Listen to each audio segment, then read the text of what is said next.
Tay! Tay! Tay! Tay! Tay! Gago ka?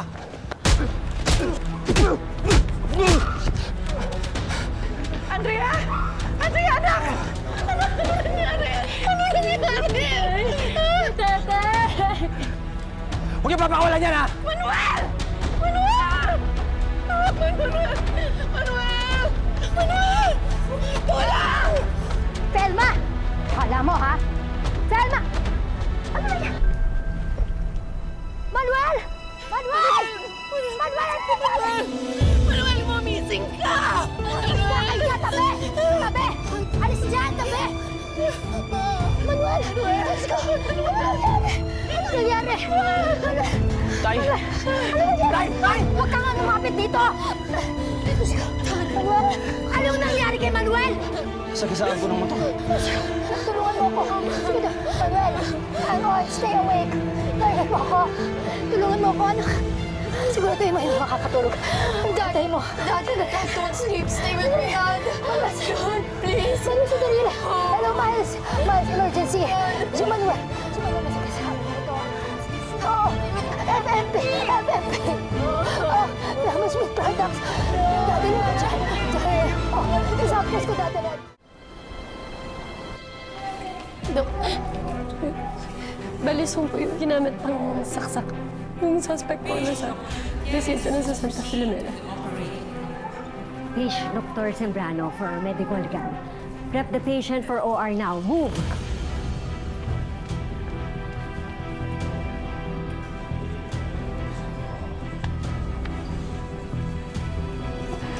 Doc, patient is paraplegic, blunt chest trauma. He is disoriented. Nasagasaan po ng motor eh. Rapid shallow breathing, suspected multiple rib fractures and internal bleed, Doc. Max oxygen. Dok, gawin niyo lang ang kailangan. I'm going to sign a consent.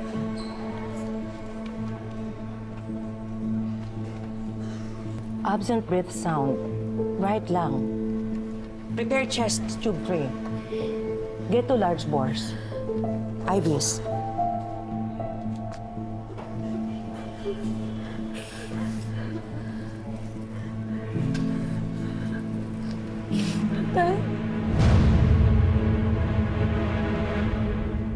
Miss, hindi kayo pwede dito?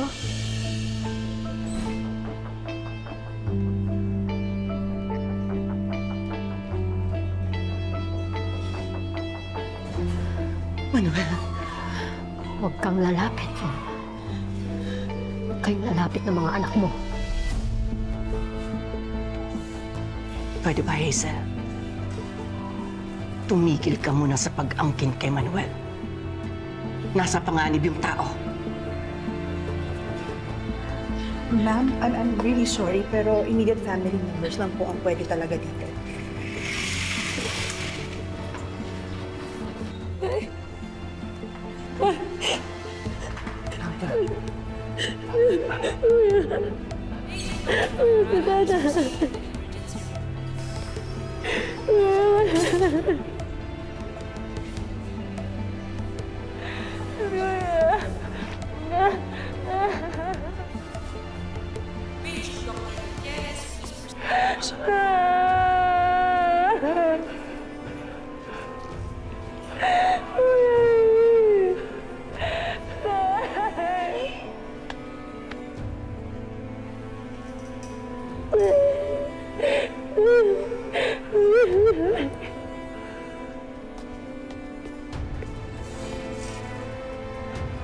Doc, nagda-drop yung BP. 80/50. Heart rate is 145. Hypovolemic shock. He's crashing. Fast drip 200 cc. Possible flail chest. Pneumohemoperitoneum. Fast ultrasound.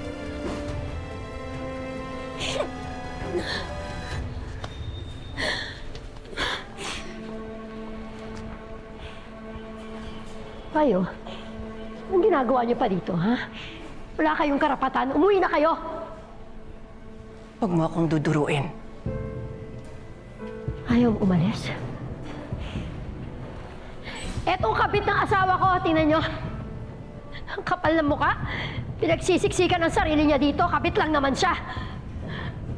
Isang sabi mo pa ng kabit.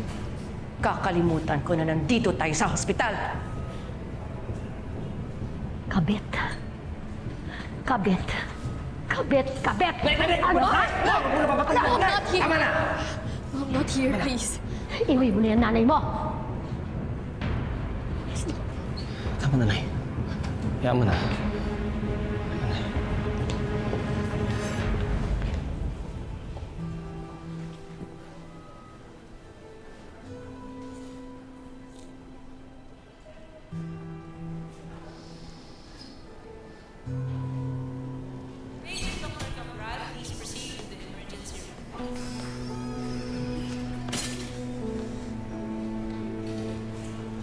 Si Joel, kamusta? Nasa operating room na siya. Si tatay. Tatay. Tinawag mo na siyang tatay. Anong lagay niya? Critical ba siya? Okay na ba siya? Hindi ko alam eh. Hindi kami pinapapasok ng Hazel eh. Tinataboy kami.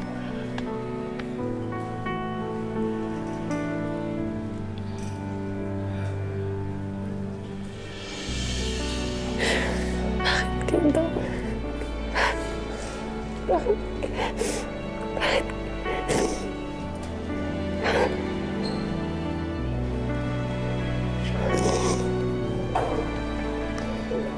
Patient is bleeding. We need to decompress. Then straight to the OR. He's bleeding into the airway. Go to the ER now! Manuel! Manuel! Lumapang ka! Manuel! Tay! Tay! Diyan na! Tay! Diyan kayo!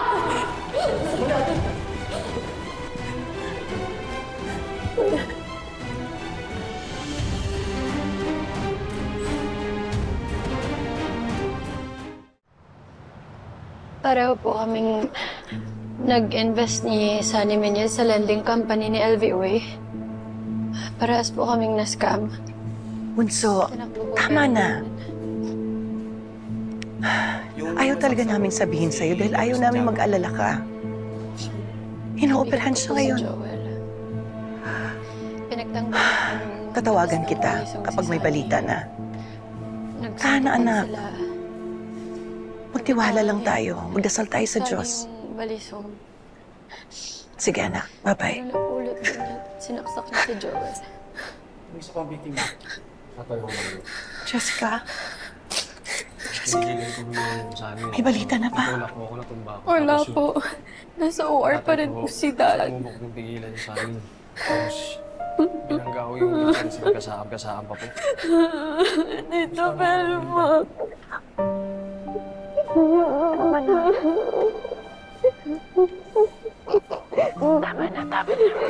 Tama na, anak.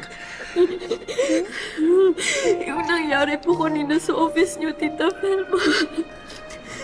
I'm so sorry po. Akala ko po talaga kausapin lang ko yun ni Mami. I didn't know na aawayin na naman po niya kayo. Tapos na yun. Pasensya na rin pala kay... sa ate Colleen mo, ha? Tama.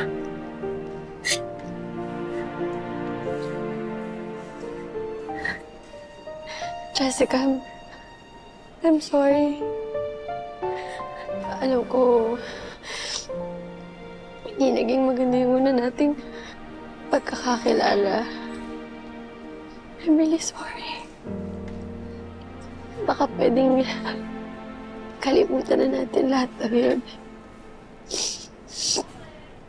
Tulungan mo kami kay tatay. Please.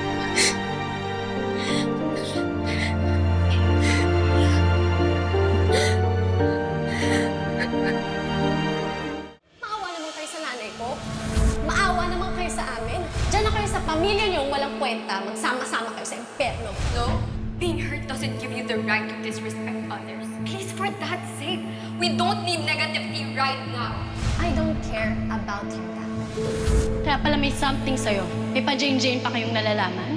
Ate Andrea, sorry. Huwag mo akong ate-ate. Di kita kapatid. O kailan pa sila nandito? Kailan? Colleen! Nung isang linggo pa, ate. Ay, napakawalang hiya niyo naman pala talaga! Ate Andrea, huwag mo nang pagalitan si Ate Colleen. Sabi lang, huwag mo kung tatawaging ate. Huwag kang nakikialam dito kasi hindi ka namin kaano-ano. Hugasan mo itong mga pinggan. Ate Didong, ito po. Ako na. Sorry.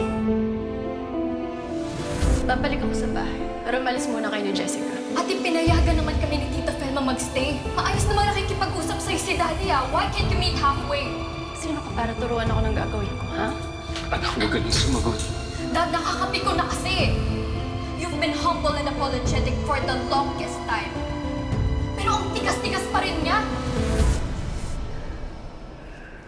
Pupuntahan ko na po muna si Ma'am. Tita. Jessica. Jessica. Jessica, please. Please. I'm really sorry. Please.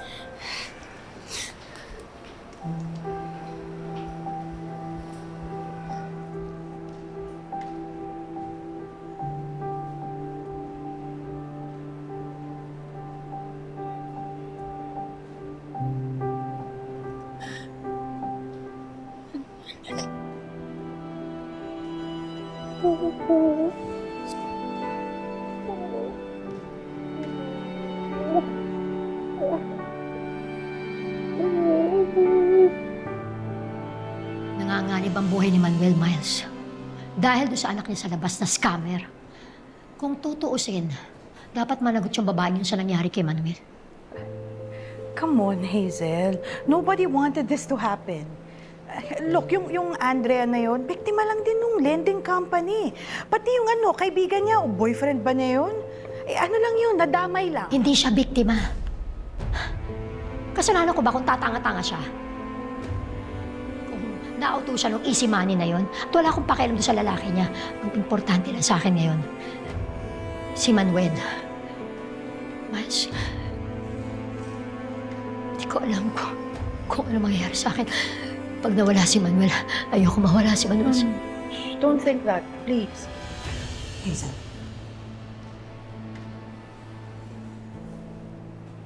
Anong ginagawa niyo dito? Hindi pa ba malinaw sa inyo? Pamilya na ng pasyente ang dapat nandito. Hazel, pwede ba? Huwag muna tayong mag-away. Kailangan tayong lahat ni Manuel. No! Hindi niya kayo kailangan. At ikaw, kayong lahat, wala kayong karapatan sa asawa ko. Hoy! Alis na kayo!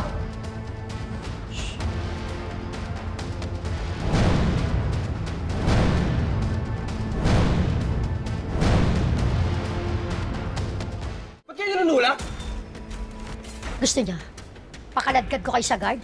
Jessica, call the guard. Come on. Tumalma ka nga dyan, Hazel. I'm sorry, Miles. Ang kapal lang talaga ng mukha ng mga to. Family waiting area ito. Wala kang karapatan. Pagtabuyan kami. Family waiting area. Narinig mo ba yung sinabi mo? Pamilya. Sino ba ang totoong pamilya? Sino ang totoong Cruz? Pamilya rin kami ni Manuel. Hindi. Kami lang. Kami lang ni Jessica ang totoong pamilya. Ang legal na pamilya. At kayo, pamilya sa labas. Mga anak din kami ni tatay. Bit-bit namin ang apelido niya. May karapatan din kami sa kanya. Mga bastardong anak na itinakwil ang ama nila. Tama. Di ba kayo nagigilty? Ha? Lalong-lalo ka na. Nanganganib ang buhay ni Manuel nang dahil sa'yo. Man, ano ba? Hindi. Napakawalang yan ng mga to eh. Sinaktan niyo na nga yung anak ko. Nangyari to kay Manuel nang dahil sa inyo. Kaya alam niyo, ma-survive lang ni Manuel ang operasyon. Hindi na kayo makakalapit. Kahit kailan sa kanya. Kahit mamatay pa siya sa operating table, hindi niyo na masisilip kahit bangkay niya. Demonyo ka! Kahit anong harang mo sa amin, di mo kami mapipigilan! Ano ba? Ano ka? Sandali nga! Nasa ospital tayo, ano ba? May mga pasyente rin kami. Show some respect! Guard! Ma'am, sir, tama na po. Pakilang, please. Suyo na lang po, ma'am. Suyo, sir. Labas na lang po tayo.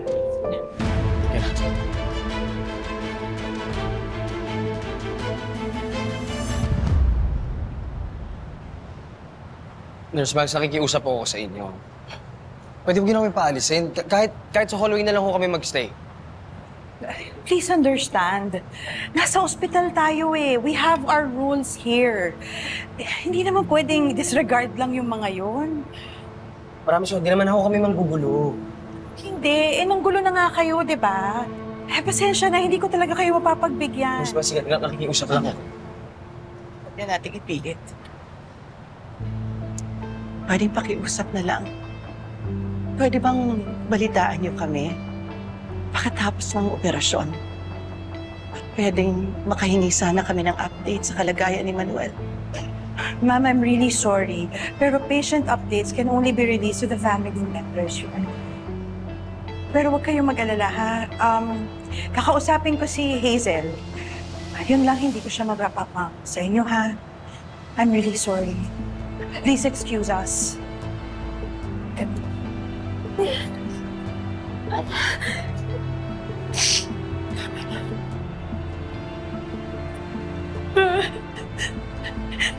Sorry, Nay. Kasalanan ko. Sorry. Ano sis? Napalayas mo na sila? Alam mo, Hazel, what you did back there, it's so unbecoming of a senior nurse of Southcrest Premier Hospital. Miles, alam mo yung kwento ng buhay ko? You have to understand. I was just protecting my right as the legal wife. Kami ng anak ko may karapatan kay Manuel, hindi yung pamilya sa labas na yun. Oo. Ikaw legal na asawa, may karapatan kayo, oo. Pero huwag mo namang kalimutan. Nurse ka rin dito sa ospital na to eh. Ikaw ang representante ng ospital kahit hindi ka naka-duty. Ano ba dapat ang ginawa ko? In-entertain sila? In-assist pa sila? Nakipag-close pa ako dapat sa kanila? Hindi. Dapat hindi mo pinatulan. You should have let me handle it. I'm sorry. Pero na-trigger ako, Miles. Nakita mo naman, di ba? Sila nagsimula. Sila ang unang sumugod sa akin. Oo, na pwede mo naman sanang iniwasan, di ba? Pambihira naman, Hazel. You shouldn't let your personal issues go above your profession. Not in this hospital, not on my watch. Look, please don't take this against me, okay? Tayo magkaibigan, oo. Naiintindihan kita, oo. Pero sa ospital na to, ako ang boss mo. Matuto ka namang rumispeto. Sumunod ka. Sana naman maging warning na to sa'yo. Ayoko nang mauulit pa to, ha?